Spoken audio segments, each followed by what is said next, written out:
John Quincy Adams, the sixth President of the United States. John Quincy Adams was shaped by history before he was old enough to understand it.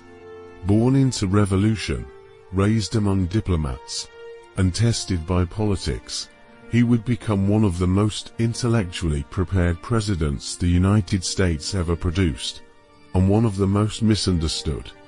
He governed not in an age of survival, but in an age of transition, when unity began to fracture, and ambition began to replace ideals. John Quincy Adams was born on July 10, 1767, in colonial Massachusetts. He was the son of John Adams, a revolutionary leader and future president, and Abigail Adams, one of the most politically insightful women of her time. From childhood, Adams lived at the center of history.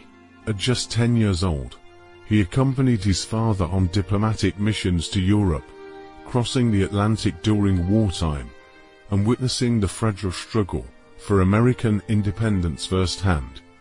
His education was unlike that of any American before him.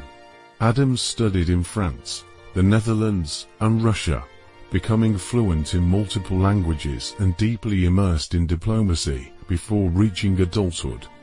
At 14, he served as a secretary to the American minister in Russia.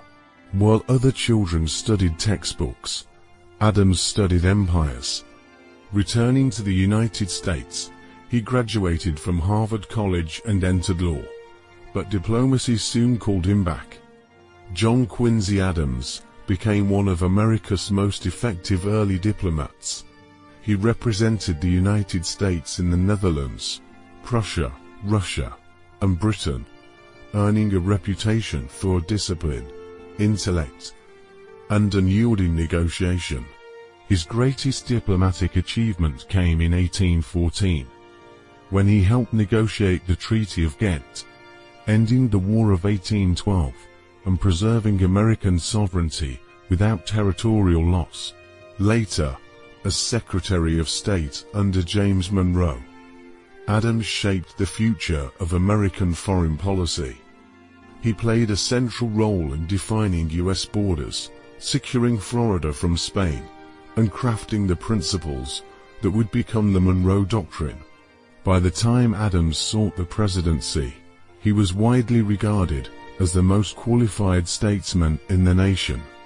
The election of 1824, however, revealed a changing America. 4 candidates competed. No one secured a majority, and the decision was thrown to the House of Representatives. When Adams was selected, his victory was immediately controversial. His alliance with Henry Clay was condemned as a corrupt bargain, and his presidency began under a cloud of suspicion. John Quincy Adams entered office in 1825 as the 6th President of the United States, principled, visionary, and politically isolated.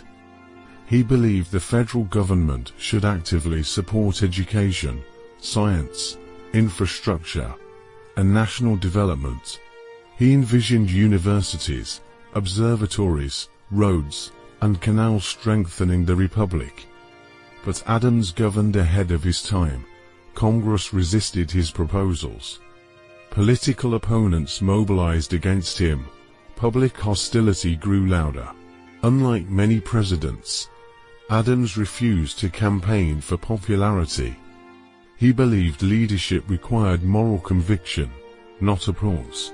After a single turbulent term, Adams lost re-election to Andrew Jackson in 1828, a moment that symbolized America's shift toward mass democracy and populist politics. For most presidents, defeat would have ended public life. For John Quincy Adams, it marked a new beginning. In 1831, he returned to Washington as a member of the House of Representatives, the only former president ever to do so. There, Adams found his true calling. For 17 years, he became the most persistent opponent of slavery in the federal government. He fought the gag rule, defended the right to petition, and argued relentlessly that slavery violated the nation's founding principles. In 1841, Adams stood before the Supreme Court to defend enslaved Africans aboard the ship Amistad, securing their freedom through argument alone. On February 21, 1848, John Quincy Adams collapsed on the floor of the House of Representatives while at his desk. He died 2 days later. Still serving, John Quincy Adams never ruled in an age of peace or unity. But he stood for something enduring: integrity over ambition, principle over power. He was a president before his time, and a public servant until his final breath. As America moved forward into an age of expansion and division, leadership passed to a man who embodied a very different vision of power.